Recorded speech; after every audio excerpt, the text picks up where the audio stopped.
and we're set Madison, Madeline. He went to Madison. My apologies. Thanks. All right. I always know that that can happen at some point. Yeah, good to be here with you all today. And I think this has been just a really educational day to be learning about a number of things. So yeah, today I'm going to be presenting on a topic that I think is pretty vast. It's something that you could spend a lot of time on, and it's something that takes a lot of time to really grow into.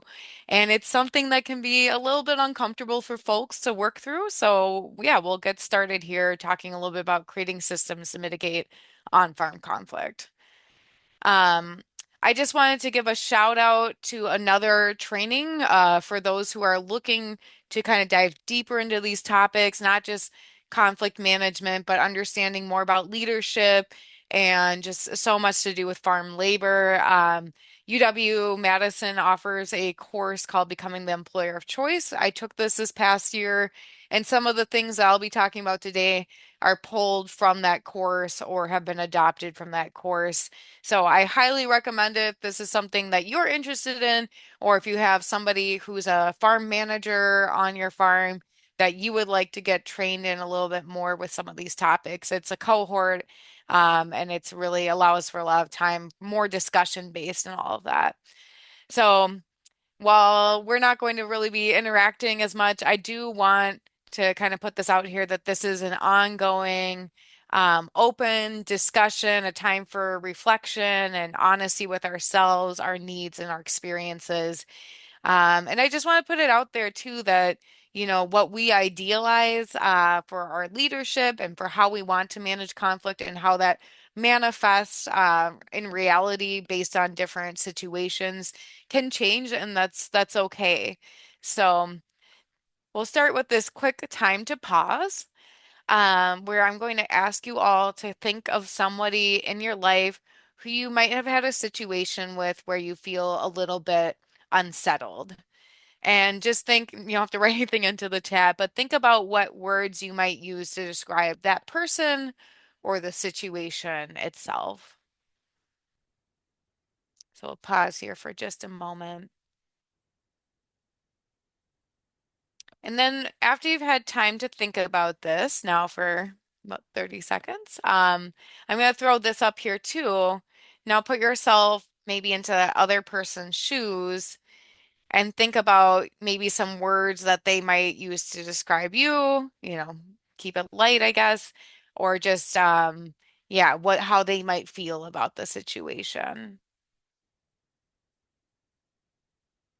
And this is sort of a practice of kind of remembering how nuanced our lives are, and just that when we're having situations, there's always going to be multiple, not necessarily multiple realities, but multiple perspectives on what's happening. And again, that's okay. So this is a quote, where there is friction, there's often growth trying to happen. And just to say that conflict is really a normal part of life. And the more that we normalize this, not necessarily how conflict plays out, but the fact that conflict happens, the more comfortable we can get with the idea of conflict. And why are we discussing this today? Well, in general, farming is it can be stressful. It's high risk depending on the season, time of year, and the tasks being done. Sometimes you're in the middle of the heat of summer, etc., and things can get really intense based on the expectations you have for the current week. Your labor pool can vary depending on availability. I know that this can be a big thing with fruit growers, where by the time the growing season starts, you might have a labor pool based on summer availability. Maybe there are college students around. And then by the time that you might need them for harvest, it's the fall and everybody's going back to school again. So something like that or other situations can be really variable. And so it's essential for people to be maintaining just like healthy relationships to keep going in these situations. Maybe even more so than other situations, other types of businesses. So, and a lot of times people who go into farming They might not be people, right? Like they're like, I'm into my plants, I'm into my crops. I love this because I get to focus on that. And all of a sudden you find yourself managing people and it's like, what's up with this? What's up with all the people stuff? So, some examples of on-farm conflict that you might run into, thinking about things like attendance of workers, reliability, communication breakdowns, thinking about how someone's performing versus how you're expecting them to perform versus how they might think that they're actually doing. Trying to kind of have clarity and roles, thinking about, fairness and workload burnout that happens, and then just personal disputes overall. And so you might see this with employees and managers, or the employer themselves, the farm owner, employees amongst each other, especially with folks who might be a little bit younger and less experienced, but that doesn't always need to be the case.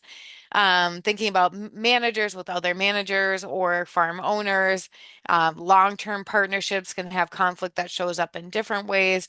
And then I throw this, idea of neighbor conflict as well, which isn't necessarily what we're going to focus on today. But of course, that kind of can come into play with concerns about, like herbicide drift, for example, or other disputes, perhaps. When it comes to the conflict, a lot of times conflict like can feel forbidden for certain people. And our reactions to conflict can sometimes end up being more extreme because of the way that our brain might be reacting to conflict. And so you may have heard of fight, flight, or freeze, and oftentimes fawn is kind of put in there, but thinking about how people react when they feel threatened. And a lot of times conflict can be one of those things, but it doesn't have to be. And again, the more that we have a perspective on conflict, that it's something that's normal, that kind of comes up, the less likely the more likely you'll be able to reel yourself back in. But we'll talk more about that in a little bit here. So, being able to distinguish between discomfort. I really like the word insecurity. I think it's something that, has been misused a lot where it's like, oh, you're insecure, that's a weakness. But when you can really identify, okay, I'm not feeling secure in myself, I'm feeling insecure. Sometimes that can help you recognize help your body recognize that you're safe, you're just maybe a little bit uncomfortable. So this is important to distinguish those things because again, our brains can put out more signals for distress than might be necessary to dealing with someone who maybe disagrees with us or is not following directions as we'd hope for. Just recognizing that itself is a normal part of our biology. So being able to name discomfort, insecurity, or any other feelings, there's research on this that shows that when we name what we're feeling inside, that can kind of disarm our brains a little bit and bring us back to the reality of the situation. And just to, mention again the spiraling effect, if conflict is never really addressed or if it's addressed poorly, there's consequences to that. So employee work environments can feel hostile or at minimum uncomfortable. You may lose labor because of issues. Your reputation may kind of be out there, right? Certain farm workers who maybe go to various farms, that can get communicated and you don't necessarily want your farm to gain a poor reputation based on how conflict is handled. And then recognizing that trust, kind of based on research, trust is easier to preserve than to repair. It's easier to kind of hold your jar of marbles before they all spill all over the place than it is to try to get all the marbles back into the jar. So, I would say that creating a solid plan ahead of time for conflict management, even if you've been alive for decades, I think that the more that we can kind of think ahead about these things, gain a mindset, recognize our values, is going to be really helpful. And there's number of things that you can consider with this. And we'll walk through this in this presentation. So, creating systems and protocols to kind of streamline actions related to work expectations and conflict management, Rachel talked a little bit about this when it came to, mentioning job descriptions and how detailed you'll be on that. I'll talk about that in a little bit as well. But even just communicating what happens on your farm if conflict happens. And so it's not necessarily feeling as personal or kind of just randomly sparking up, but this is just what we do, right? This is not about this person versus that person, but this is just what we do when we have conflict. We already have a system in place. Building self-awareness practices and being able to, start to process and regulate emotions is going to be the most helpful way to be proactive before conflict happens. Learning effective ways to approach conflict and what might be less effective. And then again, coming back to this, just practicing doing your best. Not everything can always be fixed or resolved. Um, and again, there's two parts to all of this, as I mentioned, with our beginning practice where you have, one person's perspectives versus your own. But oftentimes you'll hear as a person, that everybody makes mistakes. Mistakes is how we grow. And then at the same time, you might hear messages out there like, you've got to protect yourself. And when somebody does something, all of a sudden you might be labeling that person as toxic, right? And so being able to take extreme points of view, dialing that back and giving some nuance, maybe having some forgiveness for yourself, other people, and again, values of when do I pivot? How many times does somebody show up late before it becomes an issue? And having a clear system related to that. So, an example scenario of farm conflict that we could kind of tease apart. Let's say you had a previous farm crew that completed a specific task in a certain amount of time, and you never really thought about it. It was just like, great, they're doing it, everything's flowing well. What I'm paying for this task to be done is coming back to me in, how we set our price for our crops, so it's all working out. But now all of a sudden, the current farm crew you have for this year, maybe they're taking like three times as long to do some certain task. I'm trying to be as general as possible, just based on the farming situation. And this is costly for the farm, which is only going to profit from the sales of this crop when the labor inputs are low, for example. Maybe we're talking about shell peas or something like that, where it's kind of an issue to make a profit off of it. Instead of asking the crew to work faster, what could you do to communicate expectations about this? What would be a helpful way to proactively approach that? So we'll try to work back into this scenario with some of the things that we talk about next. Here's another quote. Most conflict is a systems problem before it's a people problem. So again, the more systems, the more expectations you can communicate ahead of time is going to be helpful. And I would say that this can really just start even with having an idea of what your farm culture is, what your mission is, and what your vision is. Knowing and being clear about these things can really help potential employees decide if your farm is a good fit. And you don't necessarily, again, if you're communicating this in job descriptions or in job listings, for example, um, you don't want to necessarily be listing what is, maybe some things of what is ideal, but also just being real about what the farm culture is. So pause here and then just think about one value related to your farm. How does this shape the way work culture on your farm is done with various tasks? And if you want to write something into the chat, you're welcome to at this point. So just thinking about one value related to your farm and how this shapes work culture. So an example of this could be um, that the that you have an incentive for people to really learn on your farm. And so maybe one practice that you implement is that the last person to learn a task is the first person to teach that task to the next person. That would be one example there. So if you are creating systems and standards of protocols here, or standard of operating procedures, you just want to be thinking about, yeah, again, how are you communicating expectations of your farm culture? Well, maybe you have a manual that you can give to employees ahead of time.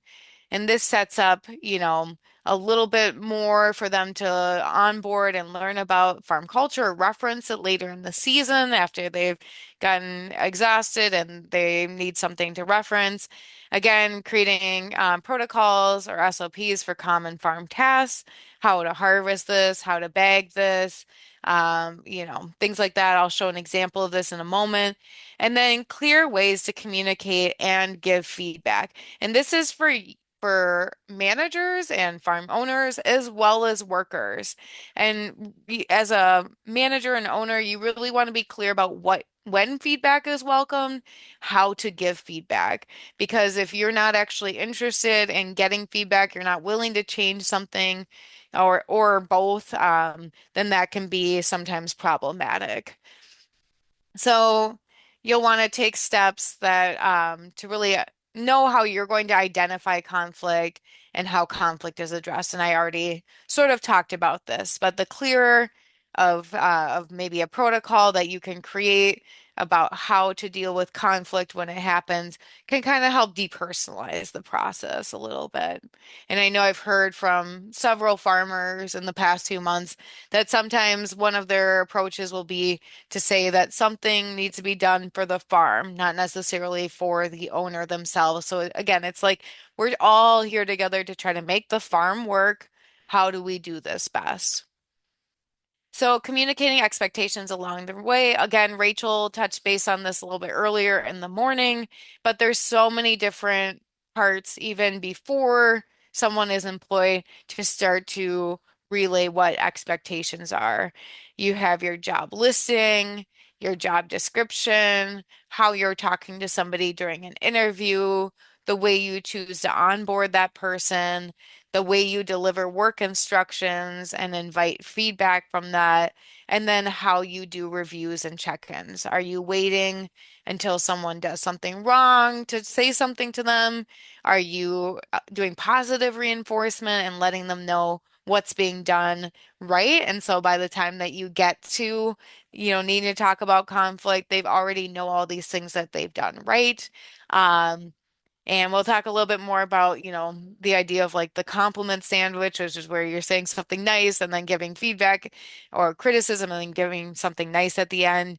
And that might not always be the best route to go. There's actually more evidence that shows that sometimes, depending on the culture, that can actually be something where people really anticipate, okay, if she's saying something or they're saying something nice to me. When are we getting to the conflict part? So again, if you're just giving the positive reinforcement along the way rather than waiting until something goes wrong, then you're going to be building up your employees along the way rather than having to kind of step in late. So if you look at all these things, again, this is just a point of reflection here. Where in here would you say that your communication about your farm is the strongest? Thinking about your job listings, job descriptions, how you interview, how you onboard, how you give work instructions, how you give reviews and check-ins. And then which of these do you think you could probably, put a little bit of work into in order to increase communication of expectations? So maybe there's going to be a winter coming up or, some period where you have a week and you can really just write down important things that could become a work manual or different protocols for certain tasks. So here's an example, right? How do employees know what they're doing each day? And this is something that folks in the Becoming the Employer of Choice training will talk a lot about. But are you doing team meetings? And if so, is this a daily thing, a weekly thing? And how does that help your farm crew? Is there a whiteboard where tasks are written daily and a place to maybe check things off, or someone who knows that they're the person at the end of the day that they go to the whiteboard and they do a check-in there? Maybe things are emailed at the beginning of the week. Maybe there's ways that you guys text communicate or other ways that you communicate. So this is just one example, and there's many different ways that you could organize something like this. How does an employee know that they've been successful at a task? Again, right, it's not just about how do they know if they did something wrong, but how do they know that they did something right? So going back, I'm going to be repeating myself here, but setting expectations clearly, in a lot of different ways, right? Having those protocols, teaching things in multiple ways. And it's not, again, a lot of us have probably heard, well, some people are more auditory learners, some people are doers. And again, more modern thought is just that we actually all use all of our senses to learn, but teaching things in multiple ways could be not necessarily about which type of sensory learner you are, but little tips to remembering things, storytelling, telling about a previous employee who did something that may have not have gone wrong, not necessarily using their name right, but and then like the actual way that that's delivered, whether it's by mouth, by showing, through video recordings, written documents, etc. Confirm the understanding. Again, I think, as I had exampled before, where the first person or the last person to learn a specific task is going to be the first person to teach something is a good way to reinforce something as long as that task is something that's safe, that that person can reliably do it. But just being able to know that somebody is like, yeah, I feel good about this. And maybe you send them out, you say, hey, text me in 15 minutes if something's not clear. Or text me in 15 minutes if you feel like you've got this. But just making sure that you have a shared understanding, because one of issues with communication is when we communicate with somebody and it turns out that we talked to them, but we didn't necessarily actually communicate successfully. And inviting questions. Again, are you open to feedback? Are you open to doing tasks in a few different ways? Or is there really just one way that this task needs to be done in order for it to be done safely, effectively, etc.? And really following up as early as possible if you have feedback for that employee is going to be more successful. The more times that somebody does something incorrectly, they're practicing doing something incorrectly in that way. So giving feedback early can be really helpful. And when you give feedback, letting them know why, right? I want to make sure this goes smoothly for you. I don't want you to walk out of this um, thinking that this is the way it's done and that I didn't teach you the right way. So again, framing it so that it's really in their benefit. So here's another example of a protocol that you could create, and then just calling it harvesting a specific crop. Maybe you add a photo to this to show what it looks like when a crop is bundled up, or what it looks like at the beginning, what is quality, what's not quality, and stating the purpose of why something is done in a specific way, giving details about, when should this be done? What is the target time in which this should be done by how many people? I heard somebody recently say that it's a lot easier and people are a lot more receptive if you say this task needs to be done in 30 minutes rather than not giving that time period, letting people go out to that task and say, hey, why aren't you doing this faster? Well, maybe they didn't know what to expect for how long it should be taking. And that can be motivating to kind of know this should be done, in 30 minutes. If it can't be done in 30 minutes, then what's going on? Is there something that's kind of a hang up that we can take care of together to make this go smoothly and in a timely manner? What tools are needed? That can take a lot of time in itself, right? When somebody gets out to a place, they're like, oh my gosh, I have to walk or take, the tractor or the cart all the way back to, the shed because I didn't know that I actually needed all these supplies to get this done. And then maybe some tips and tricks at the end, do's and don'ts. Again, quality standards, ask your supervisor if, etc. And then here's another quote. The problem is not the conflict. The problem is how we handle conflict.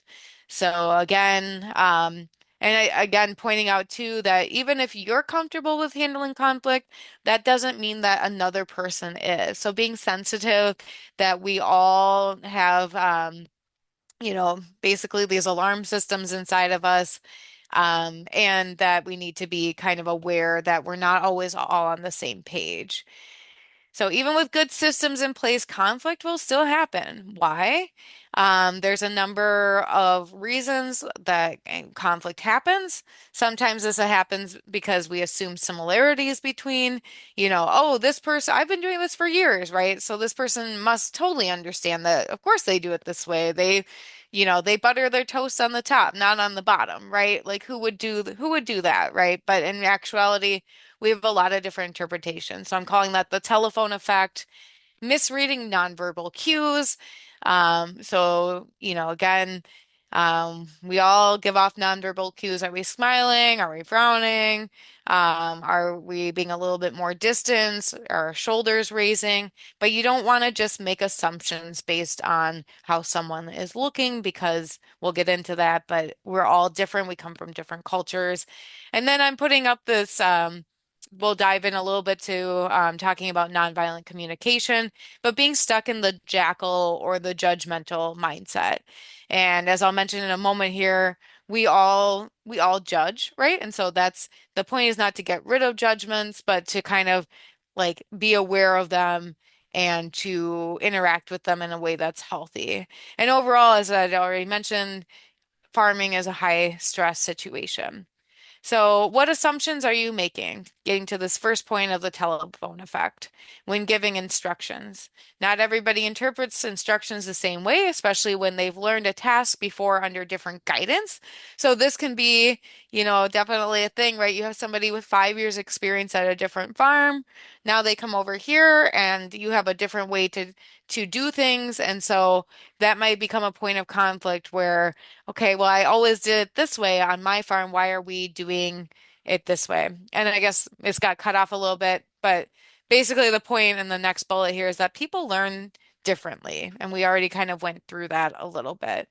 And knowing the greater why and what of a task is really significant, and it can help with understanding things like which tasks can you rush through? Like where does detail matter and where does it not matter?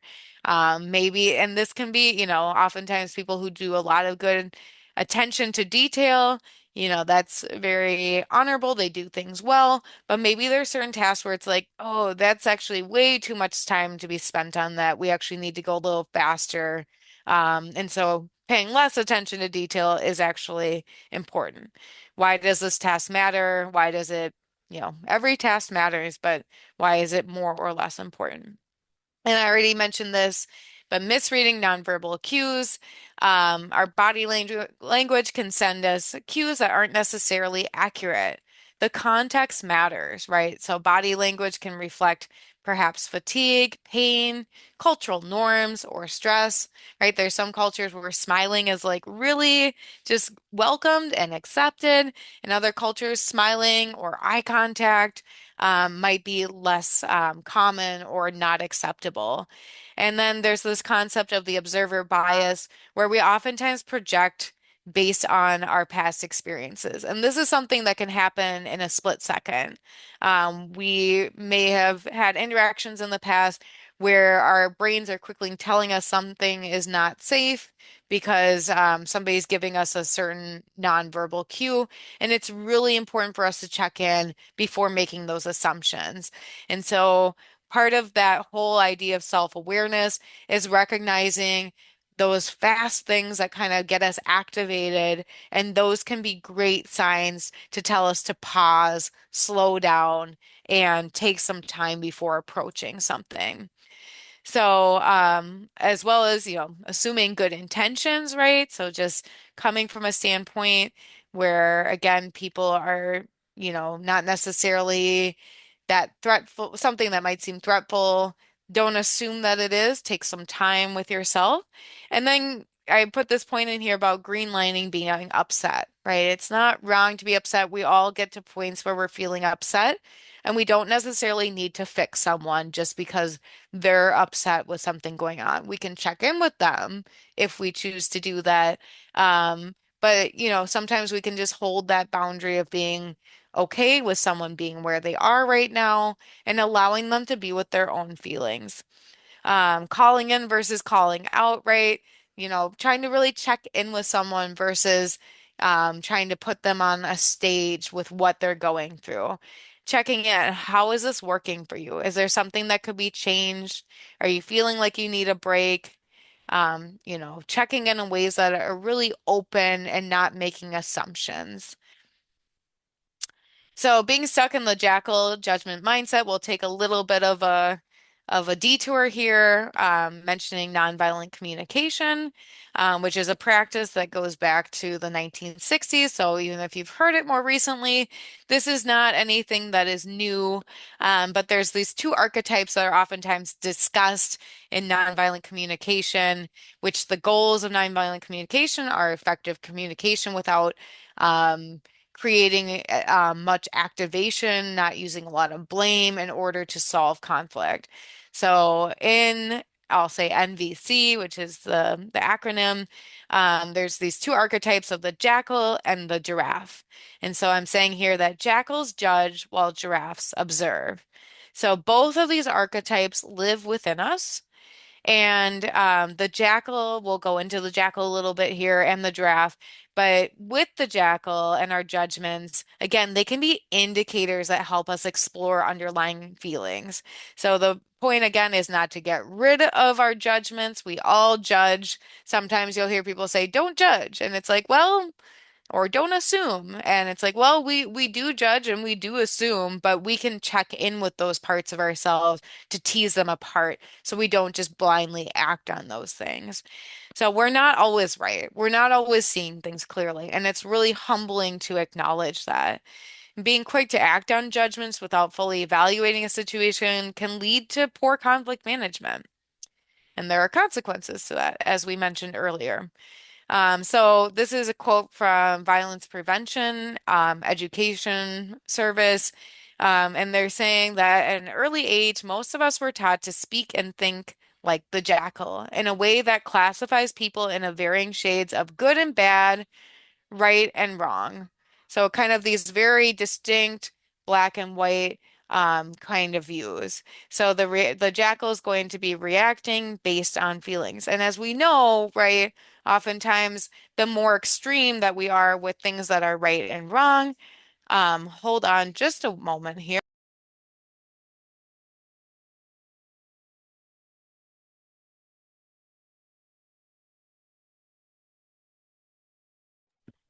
My apologies here.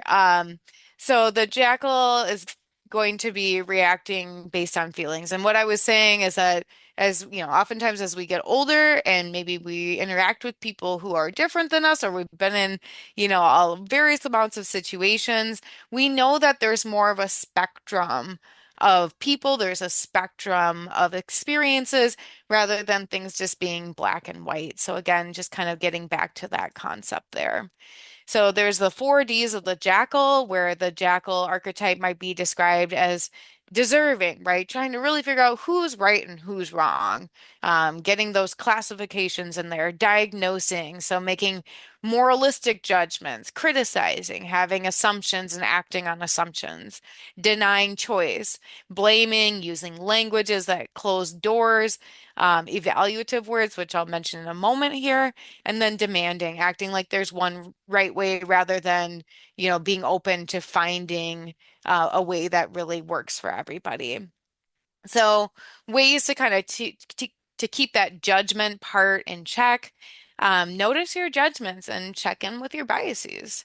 Um, uh, there sometimes can be a threat to ourselves when we expect that we should be right about things, and oftentimes there can be kind of just a fear of being wrong, but kind of shifting that mindset to being like, we're all growing, there's something to learn here. So what might I be able to learn by checking in with my judgments or my biases?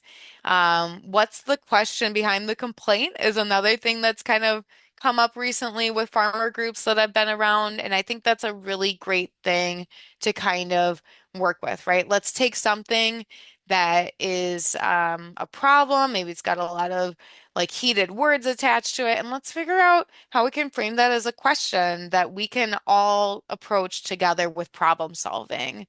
So asking three questions to somebody before you act on a judgment, really checking in with somebody, checking in again, maybe again, or there's the technique of asking why and then asking why to that answer of a why. And then maybe if you're like worried, you want to solve something right now, but you might not be in a good space to do that, write it down and then check back later after you've gotten some time to process it. So with NVC, there's basically a lot of this has to do with recognizing our feelings and then also recognizing our needs. So I'll start with this slide that underlying feelings and needs are really at the heart of nonviolent communication. And as I mentioned, there's a lot of research that shows that the more that we can like specifically identify a feeling, like I'm not just angry, I'm aggravated versus irritated versus enraged, right? That can help our bodies start to, dial it back and get into a mindset of, kind of being ready to solve a problem. And then this is something I think can be really, it takes a little bit to like get this sometimes for folks. And I think it can be really challenging. Maybe one of the biggest challenges of using NVC to communicate is recognizing that this concept of evaluative words, which are oftentimes masked as feelings, but that these can often trigger defensiveness, lead to misinterpretation, and close the door. And these are usually action words that are masked as feelings. You abandoned me. You insulted me. I was patronized. I was intimidated. You attacked me. You invalidated me, rejected, betrayed, trapped, cheated, disrespected, tricked, ignored. And so sometimes it can be, I think it's a really good practice. When you have a problem, write it down and check these types of words and see how you can bring it back again to how you're feeling. And, this is just a bite of some of this information. If you're interested in this, sometimes there are meetup groups where you can, have groups of support learning these types of techniques or trainings. So it really takes a shift in mindset to communicate the same method with a different approach. So here's an example going from you ignored me when I told you to do this task to I had asked you to do this task and I noticed it was unfinished, right? Which one feels a little bit easier to receive? One is coming at it with an observation, the other one is using those evaluative words again. And so here is a list of needs, and getting at a list of needs and like looking at a list or having that in your mind when you're really trying to put yourself in the shoes of another person, which can be again sometimes hard to want to do when conflict is there. But the more we can do this, we can take it less personally for ourselves and bring ourselves to a place where we can objectively deal with what's going on. This person has been defiant, or, they're not doing the task that I'm asking them to do. Well, maybe they have a need for contributing. Maybe they have a need for having some ability of ownership in the process.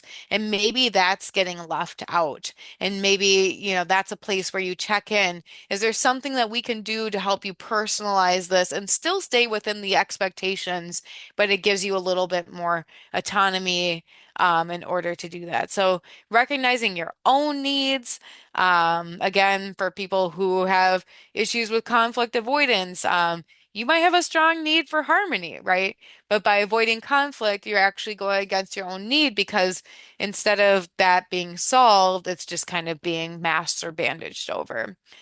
So the Jackal friend, we'll call it a friend here, has a lot of information alive with clues that will assist in identifying our unmet needs and others' unmet needs to really start to understand. And that understanding, again, it's not about all of a sudden you're wrong or someone else is right or the other way around, but it's just, again, like this is a problem we're solving together. Why? Because we're a team, we're a farm, we're doing this together, and we all want the same thing for the farm. So as we become clear of unmet needs, we'll be able to assist ourselves and the other person to develop strategies or solutions that will ultimately be the most supportive. Now enters the giraffe archetype. The giraffe is, it's got a long neck, so it's got it's suited for this greater perspective. You're able to see more than just being kind of wrapped up in your immediate feelings and judgments with a situation. So acting with care and connection at the center of interactions. So it's not the four Ds, it's the four R's of the giraffe, come down to remembering. We're all unique, interconnected, interdependent, and we all have our own needs, cultures, backgrounds, and values. Respecting, all needs matter, but that doesn't mean that all needs are prioritized the same way. So recognizing that responsibility, being accountable for and owning our actions, owning our culture, owning what we do, and then requesting. And when we make requests, accepting yes or no as an answer, and knowing what we're going to be doing from there. So again, not everything can have closure. I think that can be really challenging for a lot of us. But recognizing that when you have that need for immediacy, that might be a cue to pause. So the process of nonviolent communication comes down to having a system again. So, starting with observation, the behavior or events that I observe contributing to my or the other person's pleasure or discomfort. What are you or they reacting to? So you could be like, I noticed, again, I noticed that a task wasn't finished. Or when I heard you say this, um, we'll go from there, right? I heard you say something, I saw something, or even asking, are you referring to, right? Kind of keeping in that observation mindset, versus seeing things through the lens of a judgment and speaking that way. Feeling, right? Checking in with somebody. What are you feeling based off of that task not getting finished? What are they feeling based off of that task not being finished? And checking in with somebody. I'm noticing that I'm feeling. Are you feeling this way? I'm wondering what this might be like for you. Or I'm picking up that maybe you're, not super excited about this task that didn't get finished. And then going down, to the needs part, right? Are you needing um, more ability to help plan how this task gets done in order to get it finished? Are you wanting another break at a certain time so that you're not exhausted by the end of the day? Could this be about needing XYZ? It sounds like what matters to you is this. So some of you might be familiar with the Maslow's hierarchy of needs, and this kind of is pulled out of that, right? We all have our own physical needs, our needs for safety. Belonging is stronger to, us being humans than sometimes we think, right? Because we're a communal species. Um, our need to feel good about ourselves and our need to have purpose, right? And so the more that you can help somebody find purpose in what they do, depending, right? If they're just there for a summer and they're trying to get through the summer, maybe not, but maybe they're like, what opportunities are there to move up into management? And maybe that can be inspiring for somebody. So again, back to that list of needs, there's a lot of needs, and it can really help us recognize why someone got to where they are. And then it comes down to setting a request. So asking for something, reinforcing a previous request, or checking in to see if someone heard you or if you actually heard them accurately. So right now, I would like you to, or, did you hear me say this? Or let me frame what I heard from you. Is that right? So there's a lot of different ways that we can have requests. And then I'll add to that, right, is, maybe it's not a request. Maybe it's a boundary. And a boundary is different than a request because a boundary is really framed around what you're going to do. You know, you were late 3 times this week. I have, I have my own written state agreement with you, right? If you're more than 3 times late, then I'm going to ask you to work an hour later. That's just what we do on this farm, but it's I'm going to do something rather than telling somebody that they need to do something. That's when you ask somebody to do something else, that's a request. When you're going to do something, that's really setting a boundary there. So again, over now we're on this point for coming back of our from our detour, but high stress situations can lead to conflict. And so there's a quote here from Christian Kant, who has done a lot of literature on something he calls yield theory and talks a lot about anger management. That's kind of one of his specialties. But he'll say stress doesn't create behavior. It reveals regulation. So it's always really, when we're on vacation, it's easy to have a good time. It's easy to like be in a good place. But in the heat of the summer, at the heat of harvest, right? All of a sudden it's like, okay, now you're hungry, you're tired. How are you going to act? So this is not the shallow end of the pool. This is not when you're in that heat of everything. We're not in our practice room anymore. So farming brings up a lot of uncertainty and stress based on weather conditions, crop responses. Do you have crop failure? Is it good harvest that year?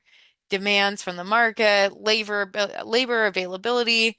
There's a lot of time pressures and just the reality that farming is a business. And sometimes people will come into farming because they're really interested in learning, or maybe they had a garden at home and they're interested in plants. But recognizing that a farm is not just an experiential place, but it's actually a business that's supporting folks' livelihood. So be kind to yourself. How do you practice these ideas when stress is high? Recognizing, yep, in peak harvest season, we'll go back to that. Everyone's hot, moving fast, mistakes happen. Can feel like there's not enough time in the day to slow down and process before acting.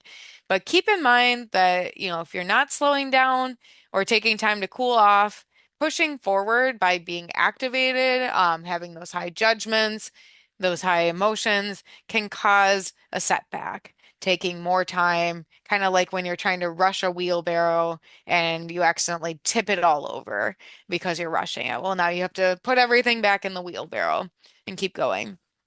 So understanding our state of mind, this is used in a lot of other contexts, but sometimes you'll hear people be like, I'm in the red, I'm in the yellow, I'm in the green. So we'll kind of summarize this as being the green is really, at a point where we're able to think clearly, we have good impulse control, we can take other people's perspectives, we can problem solve easily, all the things that really lead to healthy conflict resolution. All of a sudden, something happens, we start to get a little bit more stressed.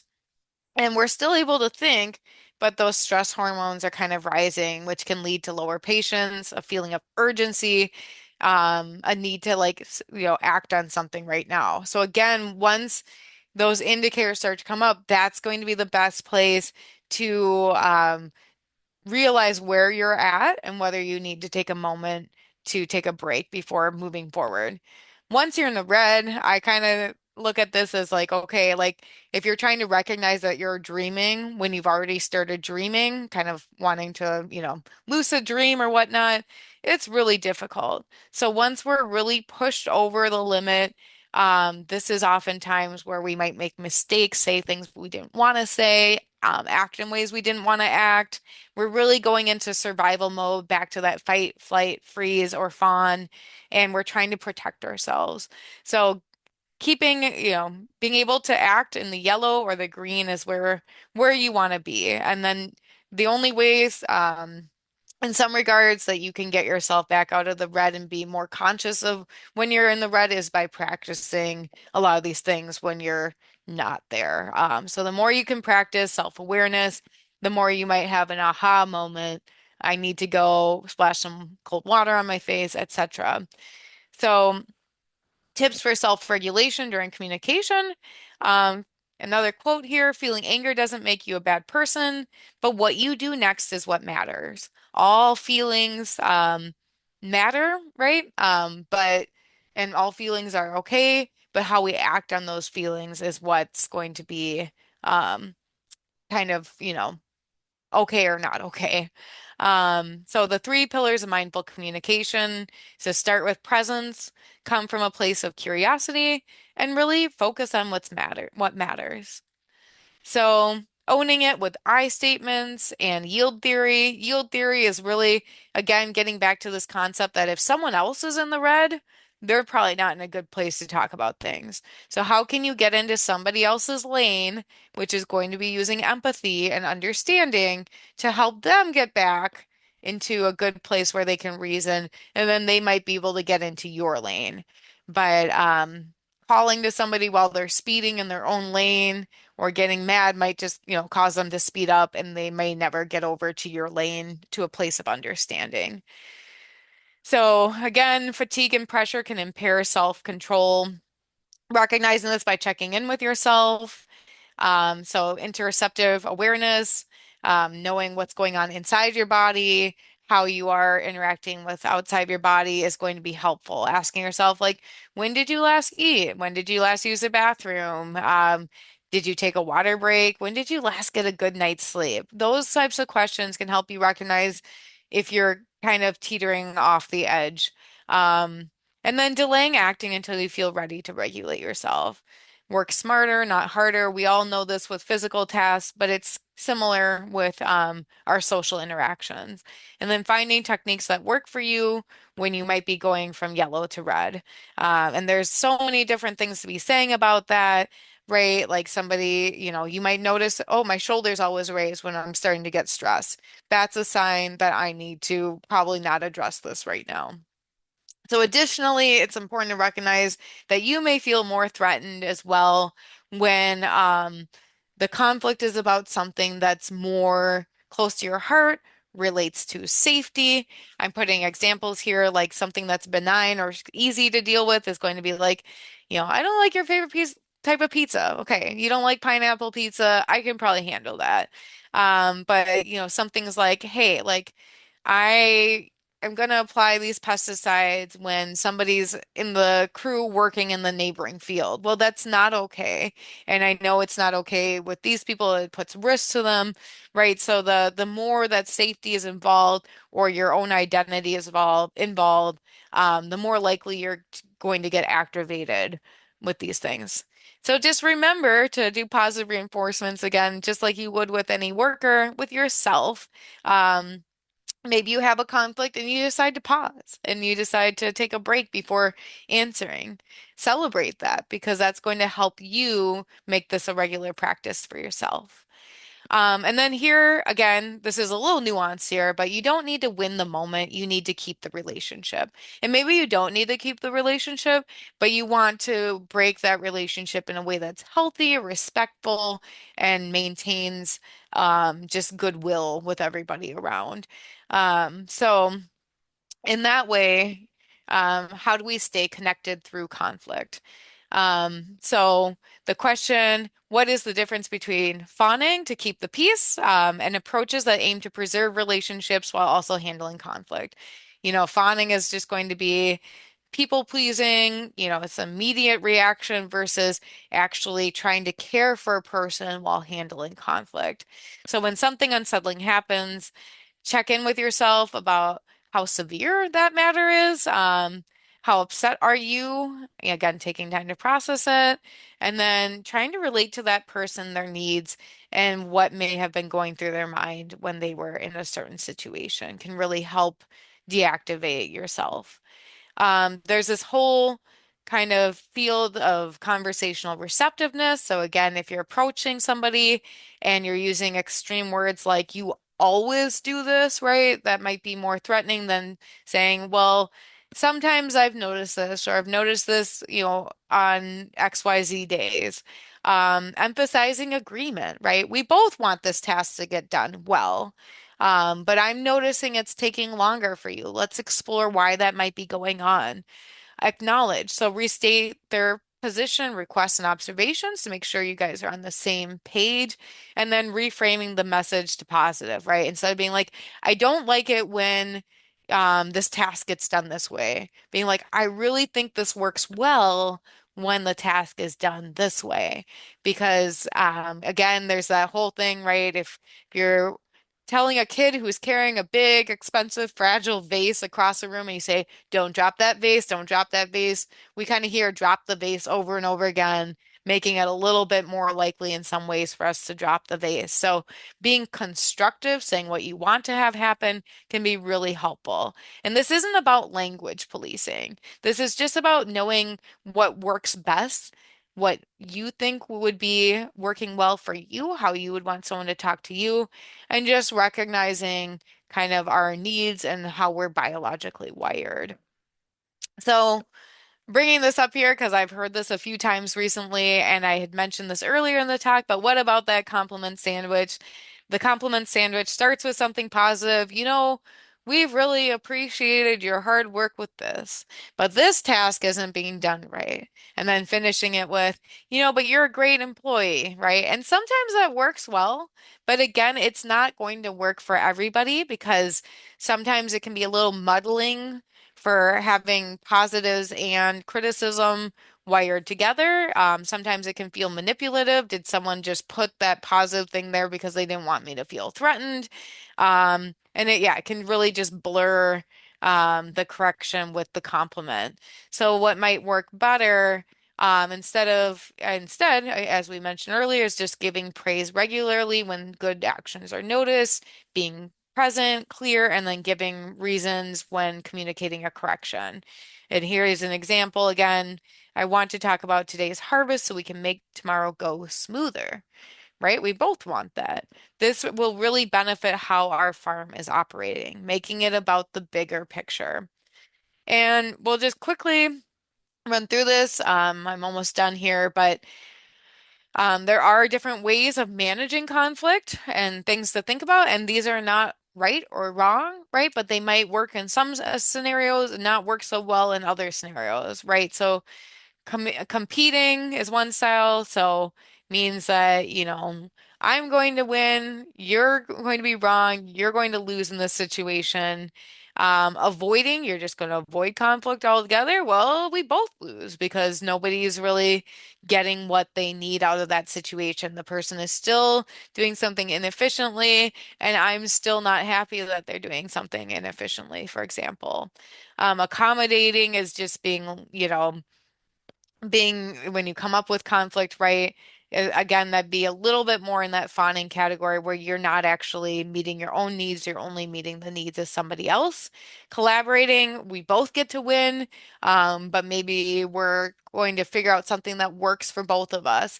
And then, or sorry, collaborating is going to be like we're going to figure out what's going to work together for both of us, whereas compromising is going to be maybe figuring out something different that works for both of us. So the example I'll always give with this, because it doesn't always mean that you have to do 50-50, right? But maybe somebody wants an event done on October 26th and somebody wants it done, December 16th. And it turns out that one person wants it on October 26th because it's on a Saturday. And then the other person wants it on December 16th because it's the full moon. And so maybe you can find a Saturday that's also the full moon that meets both of your needs.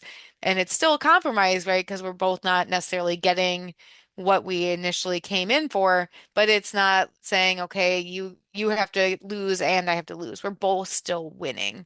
Whereas collaborating is going to be like, let's figure out together how to make this task work for you. Let's come up with a different protocol together that works for you.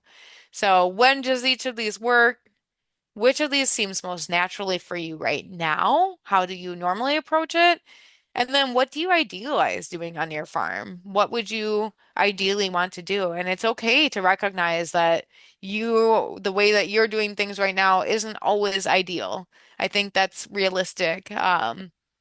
So, again, just a few examples, and then we'll be almost done here. If an example would be like a worker refuses to use protective equipment for a dangerous task, you might go with that competing approach where it's like, sorry, you're not going to not wear protective equipment. Someone is wearing clothes that are safe and comfortable, but you just don't like their clothes. Well, maybe you just shouldn't say anything in that case because there's no harm done necessarily. So sometimes that conflict avoiding might be okay, right? Oh gosh, they're eating pineapple in their pizza. It's okay not to say anything about how you don't like pineapple on your pizza. Um, a worker identifies that they would be better doing a task that's different than they were assigned, maybe you can work that out. Maybe, you know, you've got someone else that can fill in that task for them and they can do something different. Two crews want to use the same processing equipment. Well, you're probably going to have to compromise and because they're not going to both be able to use it at the same time. And no one likes the way tasks are communicated and they want to help create something new. That's when we collaborate and work together to make sure that we're all getting what we need. So, when conflict is hard to resolve, you may find a mediator when two parties agree it's needed. This is going to be different than a facilitator who can come in even when two parties aren't agreeing. And you could have somebody facilitate a group conversation, maybe at the end of the season, maybe when something happens. And then again, taking that time to pause and revisit at a set time or a set date. And with that, I will stop sharing my screen here and I open it up to a few questions.